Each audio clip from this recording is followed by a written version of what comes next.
누가복음 21장.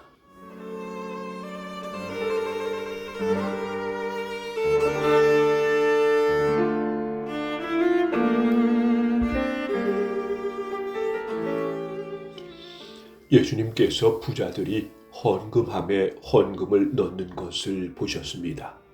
또 가난한 과부가 렙돈 동전 2개를 넣는 것을 보셨습니다. 예수님께서 말씀하셨습니다. 내가 진정으로 너희에게 말한다. 이 가난한 과부가 그 누구보다도 더 많은 헌금을 하였다. 이 사람들은 다 넉넉한 가운데서 헌금을 드렸다. 그러나 이 여자는 매우 가난한 가운데서 가지고 있는 생활비 전부를 드렸다. 몇몇 사람이 성전에 대해 아름다운 돌과 헌금으로 꾸며졌다고 이야기하였습니다. 그러자 예수님께서 말씀하셨습니다. 너희가 지금 보고 있는 이것들이 돌 하나도 돌 위에 남지 않고 다 무너질 날이 올 것이다. 제자들이 예수님께 물었습니다. 선생님, 언제 이러한 일들이 있겠습니까? 그리고 이러한 일들이 일어날 때 어떤 징조가 나타나겠습니까? 예수님께서 그들에게 말씀하셨습니다. 너희가 속지 않도록 조심하여라. 많은 사람들이 내 이름으로 와서 내가 그리스도다 하거나 때가 왔다고 말할 것이다. 그러나 그들을 따라가지 마라. 전쟁과 난리의 소식을 들을 때 두려워하지 마라. 이러한 일들이 먼저 일어나야 하겠으나 종말이 바로 뒤따라오는 것은 아니다. 예수님께서 계속해서 그들에게 말씀하셨습니다. 나라가 나라를 대항하여 일어나고 왕국이 왕국을 맞서 일어날 것이다. 큰 지진이 있을 것이며 여러 곳에서 질병과 기근이 있을 것이다. 하늘로부터 무서운 일과 큰 징조가 있을 것이다. 그러나 이 모든 일들이 일어나기 전에 사람들이 너희를 잡고 박해할 것이다. 또한 너희를 휘당과 감옥에 넘길 것이다. 너희는 내 이름 때문에 왕과 총독 앞에 끌려갈 것이다. 그러나 이것이 너희에게는 증거가 기회가 될 것이다. 너희는 별로란 말을 미리 준비하지 않겠다고 마음에 결심하여라. 내가 너희에게 말과 지혜를 주어 너희 원수 가운데 그 누구도 너희를 맞서거나 반박하지 못할 것이다. 너희의 부모와 형제, 친척, 친구들이 너희를 넘겨줄 것이다. 그리고 너희 중 몇몇을 죽이기도 할 것이다. 너희는 내 이름 때문에 모두에게 미움을 받을 것이다.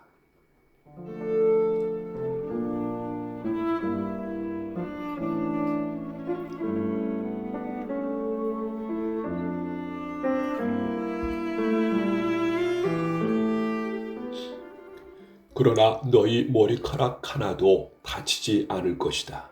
너희는 인내함으로 생명을 얻을 것이다. 예루살렘이 군대에 포위당한 것을 보면 예루살렘의 파기가 곧 다가왔다는 것을 깨달아라. 그때 유대에 있는 사람들은 산으로 도망하여라. 예루살렘 안에 있는 사람들은 빨리 빠져나가거라. 시골에 있는 사람들은 예루살렘 안으로 들어가지 마라. 그것은 이 날이 바로 징벌의 날이기 때문이다. 기록된 모든 것이 이루어질 것이다. 그 날에는 임신한 여자와 아기에게 젖을 먹이는 여자에게 화가 있다. 땅에는 큰 고통이 닥치겠고 진노가 이 백성에게 내릴 것이다. 그들은 칼날에 쓰러질 것이며 여러 나라의 포로로 붙잡혀갈 것이다. 이방인의 때가 끝날 때까지 예루살렘은 이방인들의 발에 짓밟힐 것이다. 해와 달과 별들에게서 징조가 있을 것이다. 땅에서는 민족들이 바다와 파도의 소리에 당황할 것이다. 사람들은 세상에 닥칠 일을 예상하며 두려워하고 기절할 것이다. 이것은 하늘에 있는 권세가 흔들릴 것이기 때문이다. 그때의 사람들은 인자가 구름을 타고 능력과 큰 영광으로 오는 것을 볼 것이다. 이러한 일이 일어나기 시작할 때 일어서서 너희의 머리를 들어라. 이는 너희의 구원이 가까이 오고 있기 때문이다. 예수님께서 이러한 비유를 말씀하셨습니다. 무화과 나무와 다른 모든 나무들을 보아라. 잎사귀가 돋는 것을 보면 너희는 여름이 가까워왔다는 것을 알 것이다. 이와 같이 너희도 이러한 일들이 일어나는 것을 볼 때 하나님 나라가 가까운 줄 깨달아라.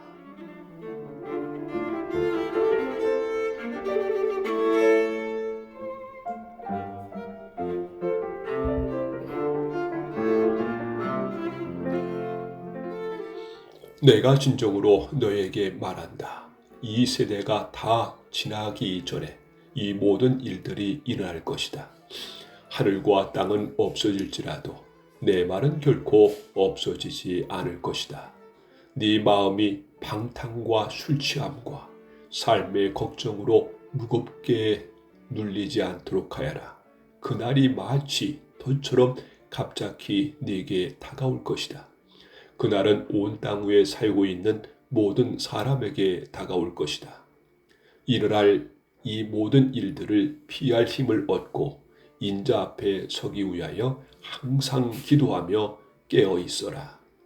예수님께서 낮에는 성전에서 가르치시고 밤에는 밖으로 나가셔서 올리브라고 불리는 산에서 지내셨습니다. 모든 사람들은 아침 일찍 일어나 예수님께 말씀을 들으려고 성전으로 나왔습니다.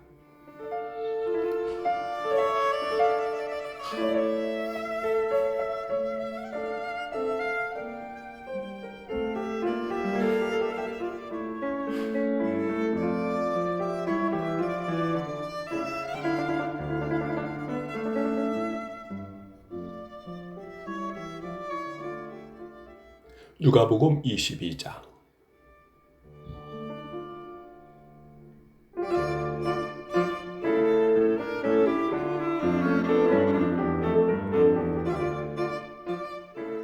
유월절이라고도 하는 무교절이 다가왔습니다. 대제사장들과 율법학자들은 어떻게 하면 예수님을 죽일까 궁리를 하였습니다. 이는 그들이 사람들을 두려워하였기 때문입니다. 사탄이 12제자 중 하나인 가룟이라고 하는 유다에게로 들어갔습니다. 유다가 대제사장과 성전 수비대장에게 가서 예수님을 그들에게 어떻게 넘겨줄지를 의논하였습니다. 그들은 기뻐하면서 유다에게 돈을 주겠다고 약속했습니다. 유다도 찬성하고 사람들이 없을 때에 예수님을 그들에게 넘겨줄 적당한 기회를 찾았습니다. 유월절 양을 희생 제물로 바치는 무교절이 되었습니다.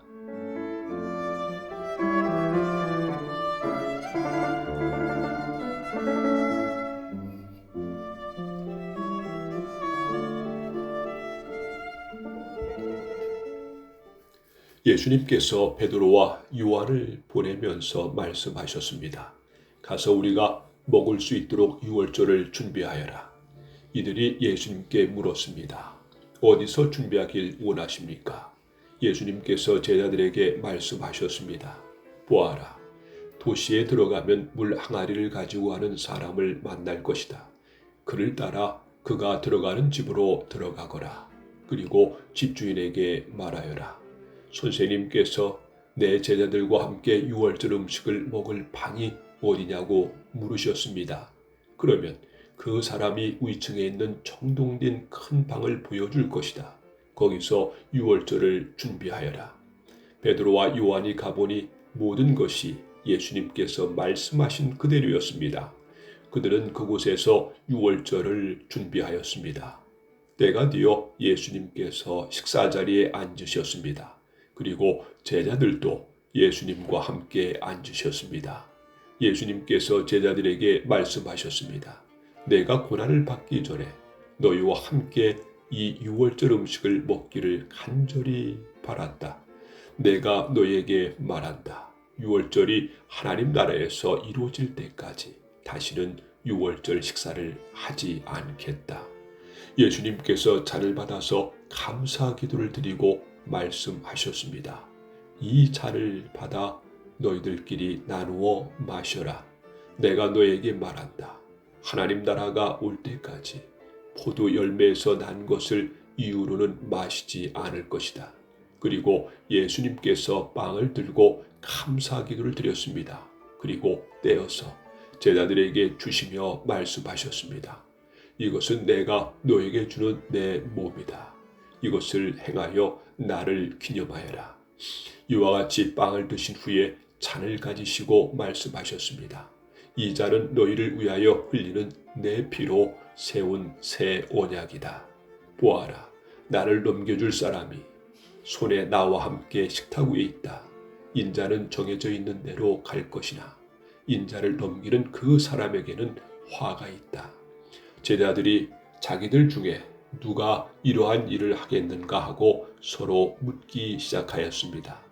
제자들 사이에 누가 가장 큰 사람으로 여김을 받을 것인가를 놓고 서로 말다툼이 일어났습니다. 예수님께서 그들에게 말씀하셨습니다. 이방인들의 왕은 백성들 위에서 왕 노릇한다. 그리고 권력을 가진 사람들은 백성들에게 은인으로 불린다. 그러나 너희가 그래서는 안 된다. 너희 중에 가장 큰 사람은 가장 어린 사람처럼 뒤에야 하고 지도자는 종처럼 뒤에야 한다. 식사 자리에 앉아 있는 사람과 그를 시중드는 사람 가운데 누가 더 큰 사람이냐? 식사 자리에 앉아 있는 사람이 아니냐? 그러나 나는 섬기는 사람으로 너희 가운데 있다. 너희는 내가 시험을 당할 때 나와 함께 있었다. 내 아버지께서 내게 나라를 주신 것처럼 나도 너희에게 주려고 한다.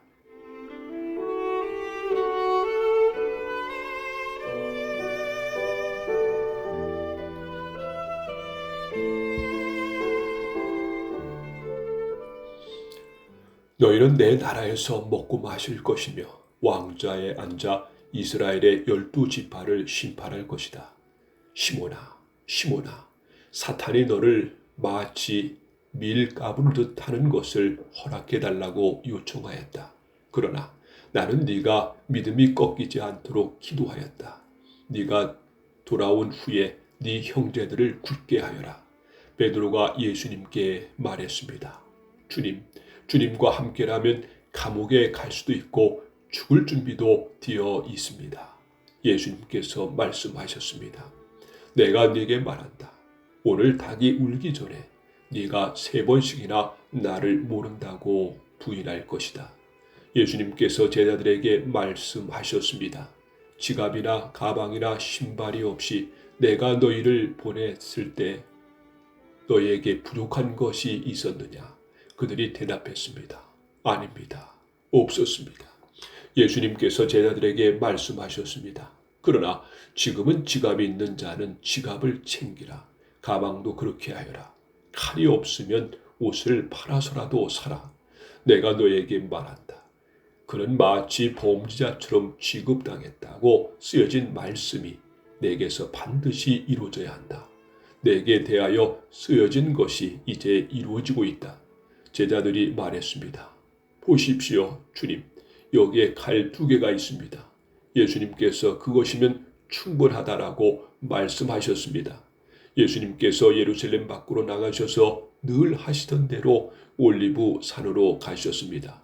제자들도 예수님을 뒤따라 갔습니다. 그곳에 이르러서 예수님께서 제자들에게 말씀하셨습니다. 시험에 들지 않게 기도하여라. 그리고 제자들을 떠나 돌을 던져 닿을 만한 곳에 가셔서 무릎을 꿇고 기도하셨습니다. 아버지, 만일 아버지의 뜻이라면 제게서 이 잔을 없애주십시오.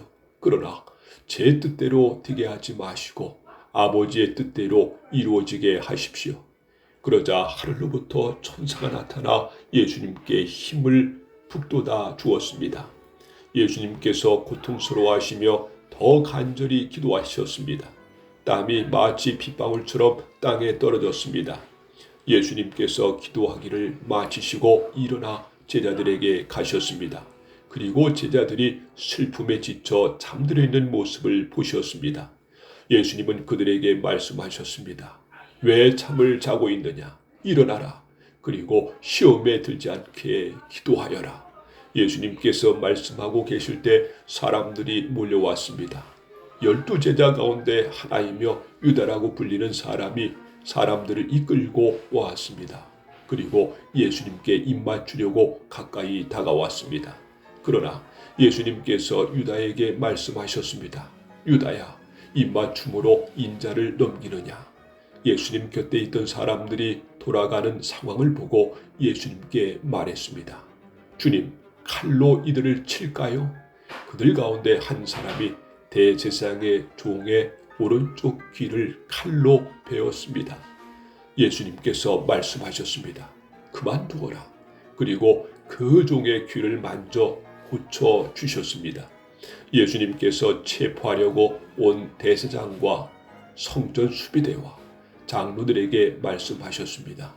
강도를 잡듯이 칼과 몽둥이를 가지고 왔느냐? 내가 매일 성전에서 너희와 함께 있었다. 그러나 너희는 내게 손을 대지 않았다. 그러나 지금은 너희의 때, 곧 어둠이 다스리는 때이다. 그들은 예수님을 체포하여 대제사장의 관사로 데리고 갔습니다. 베드로도 그들과 멀찍이 떨어져서 뒤따라 갔습니다. 사람들이 정원 한가운데 불을 피우고 둘러 앉았습니다. 베드로도 그들과 함께 앉았습니다. 하녀 하나가 모닥불 곁에 앉아있는 베드로를 보고 노려하며 말했습니다. 이 사람도 예수와 함께 있었어요. 베드로가 부인하며 말했습니다. 여보시오, 나는 예수를 모르. 조금 후에 또 다른 사람이 베드로를 보고 말했습니다. 당신도 그들과 한패요. 그러자 베드로가 말했습니다. 이 사람아, 나는 아니야. 약 1시간 후에 다른 사람이 주장했습니다. 분명히 이 사람도 예수와 한패요. 이 사람도 갈릴리 출신이니까. 그러자 베드로가 말했습니다. 여보시오, 나는 당신이 무슨 말을 하는지 알지 못하오. 베드로가 말하고 있을 때 닭이 울었습니다.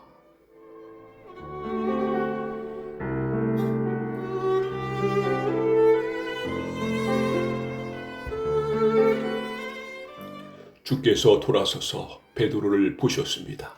베드로는 주께서 오늘 닭이 울기 전에 네가 나를 3번이나 모른다고 부인할 것이다 라고 하셨던 말씀이 기억났습니다. 그래서 베드로는 밖으로 나가서 몹시 울었습니다. 예수님을 지키던 사람들이 예수님을 모욕하고 놀렸습니다. 그들은 예수님의 눈을 가리고 물었습니다. 알아맞혀 보아라. 너를 때린 자가 누구냐? 그 사람들은 여러 가지 말로 예수님을 모독하였습니다. 날이 밝자 백성의 장로들 곧 대제사장들과 율법학자들이 함께 모였습니다. 그리고 예수님을 그들의 법정으로 데리고 가서 물었습니다. 진정 네가 그리스도인지 우리에게 말해보아라. 예수님께서 그들에게 말씀하셨습니다. 내가 너에게 말해도 믿지 않을 것이다.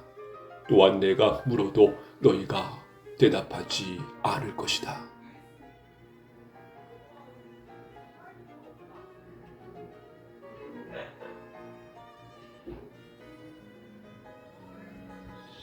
그러나 이제부터 인자가 전능하신 하나님의 오른쪽에 앉게 될 것이다. 그들이 모두 물었습니다. 그러면 당신이 하나님의 아들이요? 예수님께서 그들에게 대답하였습니다. 내가 그렇다고 너희가 말했다. 그들이 말했습니다. 우리에게 무슨 증거가 더 필요하겠는가? 우리가 직접 이 사람의 입에서 나오는 소리를 들었다.